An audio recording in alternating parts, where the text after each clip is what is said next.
O planeta Terra já passou por muitas catástrofes, meteoros, tsunamis, vulcões e extinções. Mas quais foram os piores? Quais foram os piores dias para o planeta Terra? Sabia que a formação do planeta Terra foi feita, na verdade, por vários impactos? Porque, na verdade, lá no começo, tudo era um anel de gás e poeira, e tudo isso foi se misturando e se juntando em grãos. E esses grãos, então, foram se juntando ao todo para realmente se transformar em um planeta. E depois de alguns milhões de anos que a crosta da Terra já estava esfriando, já estava se solidificando, já estava se formando realmente um planeta, como ele seria, veio um outro planeta, outra pedra, um outro negócio e bateu. E daí, cara, tudo aquilo que o planeta já estava se montando teve esse grande impacto e a crosta da Terra se foi para o espaço. O planeta hipotético, que teria colidido com a Terra no início de sua vida, recebeu o nome de Theia e teria se formado ao mesmo tempo que o nosso, na mesma órbita. Com 10% da massa da Terra, mais ou menos o tamanho de Marte, o núcleo de Theia afundou e se tornou parte do núcleo terrestre, enquanto um pedaço de sua crosta se misturou à nossa crosta e também a massa que entrou em órbita. Essa massa que entrou em órbita formou primeiro um disco de matéria, como os anéis de Saturno, e depois se agregou em um novo corpo, a Lua. Com sua órbita inclinada, o satélite estabilizou a rotação da Terra, que, sem o seu constante puxão gravitacional, estaria sujeita aos dos outros planetas, o que desestabilizaria seu eixo. E depois disso, teve um intenso bombardeio tardio. Sim, 150 milhões de anos depois desse primeiro, que a Terra realmente já estava ali se formando de novo, se juntando nela, formando a crosta de boa de novo, aconteceu outro dia horrível. Por alguma razão desconhecida, depois que os planetas rochosos já estavam formados, e por isso o nome de tardio, uma chuva intensa de trilhões de asteroides e cometas atingiu o sistema solar interior. As causas podem ser alguma instabilidade nas órbitas dos gigantes gasosos, embora existam outras hipóteses. Nesse bombardeio, asteroides imensos atingiram o planeta. Alguns cientistas supõem que foi um período em que a vida se formava para em seguida ser apagada por um asteroide. Isso teria se repetido várias vezes. Mas não há evidências na crosta terrestre desse bombardeio, que durou cerca de 200 milhões de anos.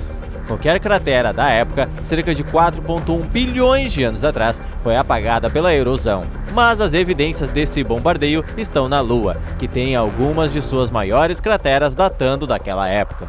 Qualquer chuva de asteroides que tenha atingido o satélite naquela época, certamente atingiu a Terra também, além de Vênus, Mercúrio e até Marte.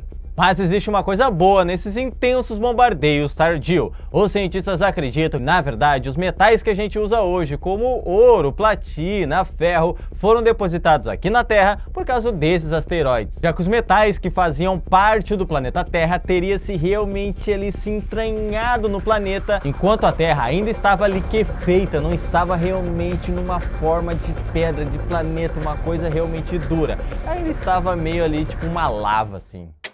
Esse outro pior dia do planeta Terra, que durou centenas de milhares de anos, foi na verdade conhecido como Terra Bola de Neve. A Terra, como você pode ter imaginado pelo nome, congelou várias vezes. Durante uma era do gelo típica, normalmente o gelo vai do polo até o Equador, passando ali por Nova York, França e tal. Só que nessa vez da Terra Bola de Neve, o gelo, a neve, foi do polo ao polo. Sim, a Terra inteira ficou congelada. Os piores episódios de congelamento do planeta teriam acontecido primeiro há 2,4 bilhões de anos e depois 600 milhões de anos atrás. Não há evidências diretas desses períodos de congelamento, mas a hipótese da Terra congelada explica por que há depósitos de glaciares em áreas que já foram o equador do planeta. E o que teria causado esse cataclismo gelado? Talvez a própria vida. Quando surgiu a vida, o gás que ela respirava era metano, um gás do efeito estufa, que teria mantido o planeta aquecido até que surgiu a clorofila na Terra, e os micro-organismos passaram a produzir oxigênio. Esse oxigênio, então, oxidou o metano e produziu dióxido de carbono, e as criaturas que viviam de metano morreram na assim chamada catástrofe do oxigênio. O desaparecimento da camada de metano acabou com o efeito estufa da época, e o planeta congelou. E essa era do gelo provavelmente só acabou por causa dos vulcões. Sim, os vulcões estavam muito mais ativos nessa época e por causa ali de toda a atividade vulcânica, de todo o calor, fez realmente descongelar a Terra. E por causa de tudo isso foi que a vida microbiana conseguiu realmente nascer há 2,4 bilhões de anos atrás e depois a vida animal, claro, há 600 milhões de anos atrás. A extinção ordoviciana. Você já ouviu falar? Então, 99% das espécies que já existiram na Terra já foram extintas. Acredite se quiser. E a maioria da causa disso, na verdade, foram realmente extinções em massa. Como, por exemplo, esse primeiro, que aconteceu no período ordoviciano há 450 milhões de anos atrás. As pistas e como aconteceu realmente isso pouco se sabe, porque foi a mais antiga que aconteceu na Terra. Como eu falei, 450 milhões de anos atrás. Então, essa é a extinção em massa mais misteriosa que existe. A princípio, os cientistas acreditaram que a extinção foi causada por uma era do gelo, mas uma nova hipótese está se formando, a de que a Terra foi banhada por um disparo de raios gama. Esse tipo de evento acontece quando uma estrela explode ao longo do seu eixo, nas duas direções, norte e sul. Um disparo de raios gama que atingisse a Terra vaporizaria 1/3 da camada de ozônio, expondo os seres vivos a doses letais de radiação e a radiação UV, prejudicial a nós. Além disso, o raio gama romperia as moléculas de nitrogênio e oxigênio, produzindo nevoeiro de dióxido de nitrogênio, o que causaria um desastre secundário, uma era do gelo. Não há certeza se a suposta era do gelo foi causada por um disparo gama, mas é certo que as criaturas vivas que se arrastavam na superfície e camadas mais altas do oceano sofreram um decréscimo enorme, sugerindo que foram mortas por raios UV. Outra hipótese mais fantástica é de que a Terra sofreu as consequências de uma onda de choque. A galáxia viaja por um fluxo de gás intergaláctico, e quando a Terra afasta-se acima ou abaixo do disco galáctico, é exposta a raios cósmicos causados pelo aquecimento desse gás na onda de choque à frente do sistema solar. Isso acontece a cada 64 milhões de anos, o que corresponde a uma diminuição e aumento da biodiversidade da vida a cada 62 milhões de anos, que aparece no registro fóssil. Esses eventos poderiam estar ligados? Ainda não se sabe, mas realmente parece fazer sentido, parece que os pontos se ligam. Só que, claro, ainda não foi testado, então não tem como a gente saber, falar se realmente esses eventos estão ligados entre si.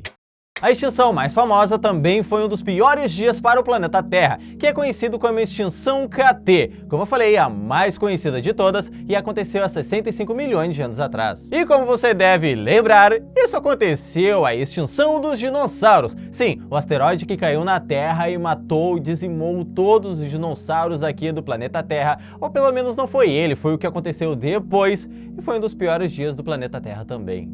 A novidade é que existe uma hipótese de que o asteroide Chicxulub não foi o único causador da extinção KT. Ele teria sido apenas um coadjuvante, um derramamento de lava que jorrou material suficiente para cobrir mais de 1 milhão de quilômetros quadrados, jogando gases tóxicos na atmosfera que poderiam alterar o clima na Terra, parece ser o principal culpado.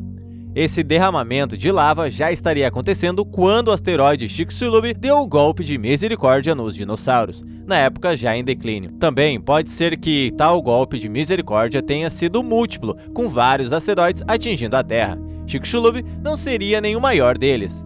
Os defensores dos múltiplos impactos apontam para uma estrutura misteriosa no fundo do mar, próximo da costa da Índia, que recebeu o nome de cratera Shiva. Mas os critérios apontam que a estrutura pode nem mesmo ser uma cratera de impacto. E se você está se perguntando se nós seres humanos poderíamos acabar a nossa vida, nossa existência aqui no planeta Terra, da mesma forma que os dinossauros, a resposta é sim. Existem muitos asteroides por aí e algum deles realmente pode cair aqui na Terra e a gente pode realmente não ter o que fazer nessa hora. A Grande Mortandade, na verdade, é a maior extinção em massa que já aconteceu no planeta Terra e ainda é sem solução. Aconteceu há 250 milhões de anos atrás e 95% de todas as espécies que existiam no planeta Terra nessa época foram extintas, foram mortas.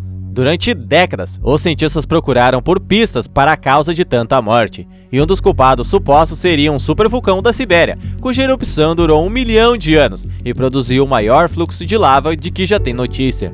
O derramamento teria queimado plantas, liberando gases tóxicos e de efeito estufa, causando o aquecimento global. O problema é que até as plantas que conseguem sobreviver com gás carbônico sucumbiram. O que poderia ter causado sua morte?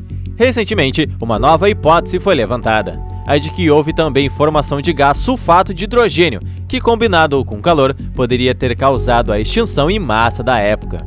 E o mais assustador é que a química dos gases jogadas na época realmente dessa grande mortandade são os mesmos gases que a gente consegue encontrar hoje na nossa atmosfera, que a gente está criando, os mesmos gases da grande mortandade, de 250 milhões de anos atrás.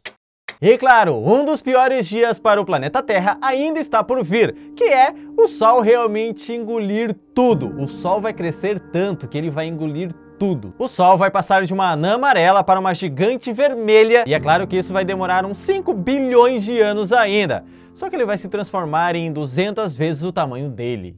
Enquanto expande, o Sol vai engolir primeiro Mercúrio, depois Vênus e talvez a Terra. O destino do nosso planeta ainda é incerto. Ele pode ser empurrado para uma órbita mais alta ou engolido também. De qualquer forma, o planeta Terra do futuro será bem diferente do atual. A cada bilhão de anos, o Sol fica 10% mais brilhante, o que significa que em menos de 1 bilhão de anos o planeta estaria brilhante o suficiente para arrancar o gás carbônico da atmosfera, matando assim as plantas que dependem desse gás para crescer e realizar a fotossíntese. E não é só isso, os oceanos vão evaporar, os animais vão deixar de existir, tudo vai morrer, a vida inteira vai morrer e o planeta inteiro também vai ser engolido pelo Sol. Isso se a gente ainda estiver por aqui, se ainda existir vida no planeta Terra até lá. E aí, o que você acha? Será que existe ainda vida no planeta Terra daqui a 5 bilhões de anos? Não digo vida humana, mas qualquer outro tipo de vida, animal, microbiana, qualquer coisa. Se você gostou desse vídeo, deixa aquele gostei, se inscreva no canal, tem vídeo por aqui 3 vezes por semana, sempre às 6 horas da tarde. Muito obrigado, eu sou Gleison Nunes, esse é o NES, nenhum sabia.